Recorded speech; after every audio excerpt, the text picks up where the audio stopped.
Firefly, notoriously screwed over by the network, developed a devoted following, browncoats, after the term for the independence fighters in the war. After the cancellation, Joss Whedon began looking for someone to back making a film to continue the story, even if it was a made-for-TV film. Fortunately, though, Universal was interested in bringing Firefly to the big screen, allowing for a larger budget than that would be, and consequently, they were also able to do a number of things that weren't really possible in a TV series. With the technology of the time, anyway. Though that didn't mean that they had more money than the series had. They actually leaned more on practical effects. But things like upgrading the mule from an ATV were now possible. Whedon took everything intended for the second season of Firefly and created a huge script. Then went to producer Barry Mendel. Mendel had a string of successes behind him already.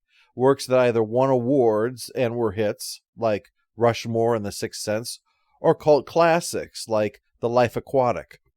Up until this point, Whedon's directing experience had been limited to television, but he would be allowed to direct this film, once the script was pared down by himself and Mendel to a manageable size. To the delight of the studio, the film actually came in under budget, and the reviews were good. The only problem was the box office wasn't. We'll get into some more details as we go on, but for now, let's jump into Serenity.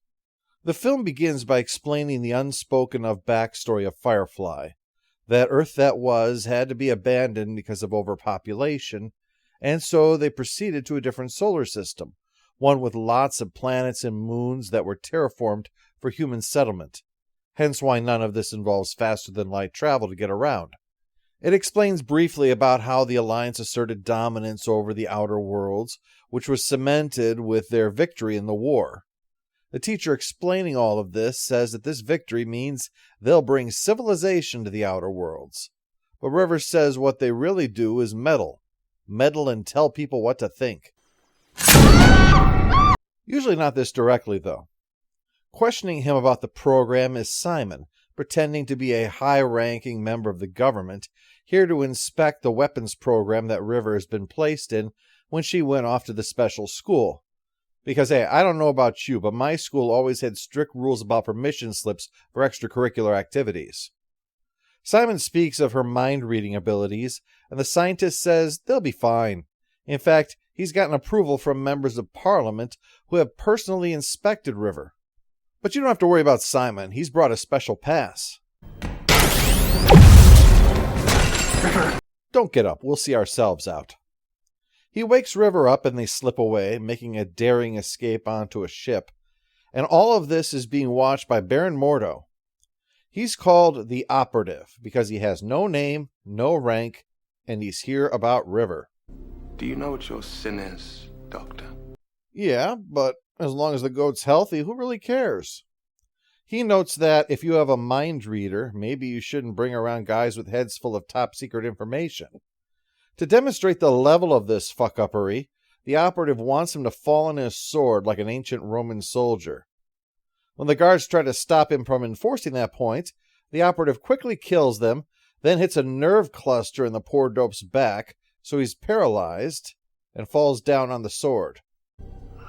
In a man's death, a man who has done fine works. We're making a better world. One tortured teenage girl at a time. And with their antagonists established, we get to Serenity, both the title and the ship itself, coming in for a landing for a job.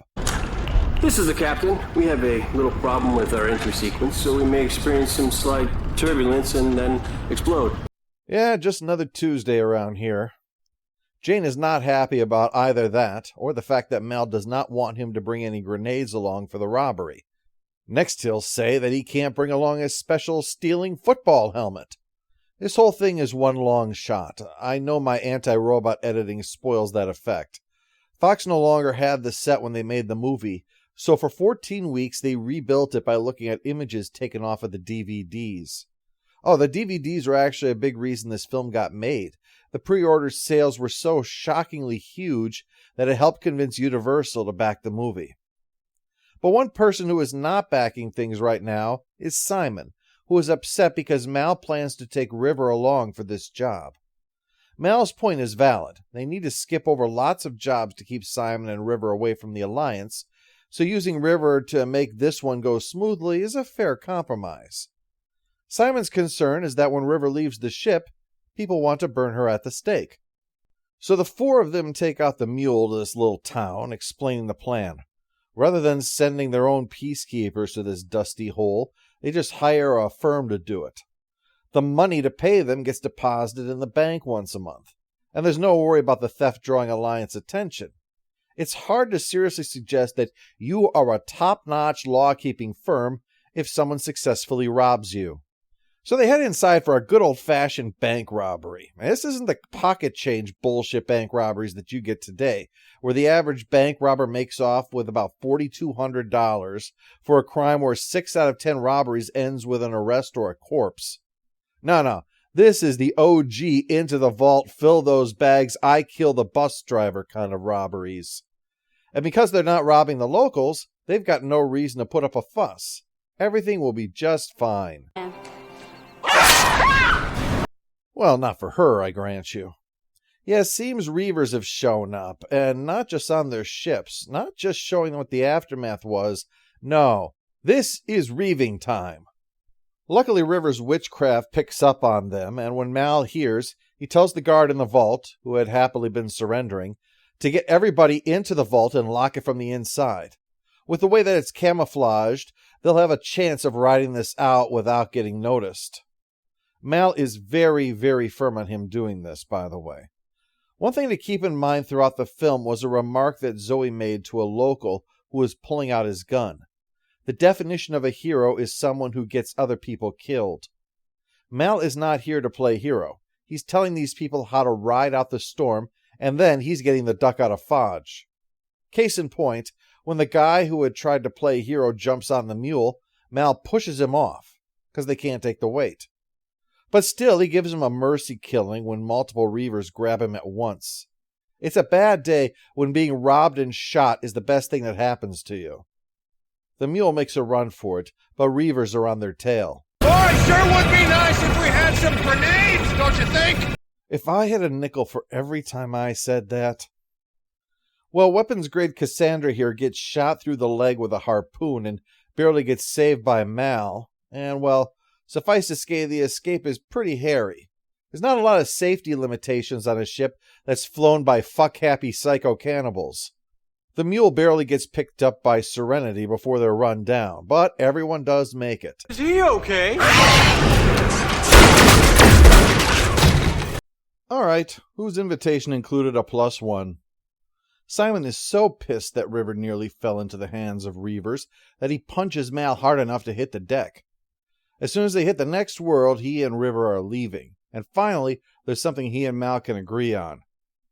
Zoe talks to Mal about this, and it bothers her the same way that leaving that poor idiot behind does, even though she admits Mal was not in the wrong about any of his reasoning at any stage. The choice was whether to save one moron who refused to get into the vault with the others, or keep their loot. Loot that they need to fix the ship, buy food, pay the crew, and pay off the person who hired them for this job. When people talk about making a hard choice, too often what it really means is the easy choice that is morally bankrupt. A hard choice isn't opting to do something less moral, it's doing something terrible and carrying the weight of that over the sleepless nights to come. That's what Zoe is saying. Mal's not wrong, just that it's going to be hard to accept that we still had to do it. As they're disposing of all this Reaver shite, Jane comments on how insane the Reavers are.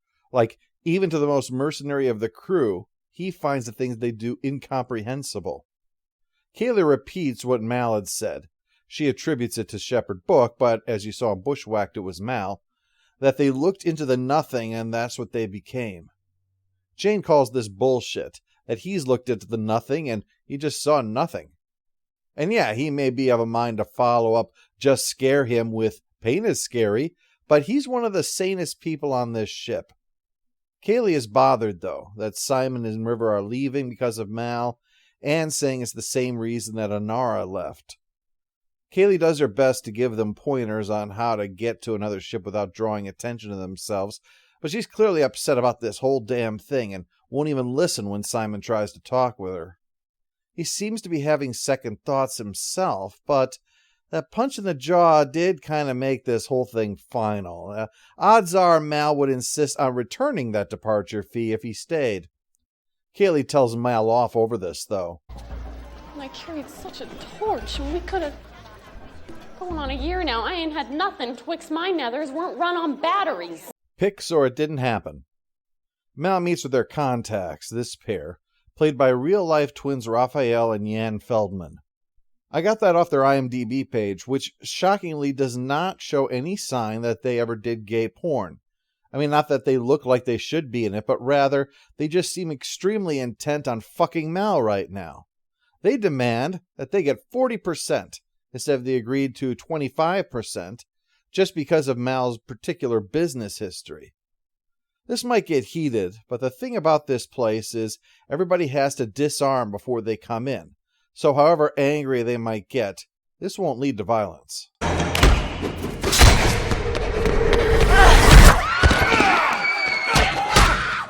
Other things might lead to violence, though. River is taking on the entirety of this establishment, especially anyone heading in the direction of the weapons, which is a problem because the direction of the weapons is also the directions of the exit. So people who are just trying to leave, well, she's erring on the side of a kick to the face. With her out of control and only one member of his crew to help him, Mal is stuck giving the one order he never wanted to have to give. Ugh.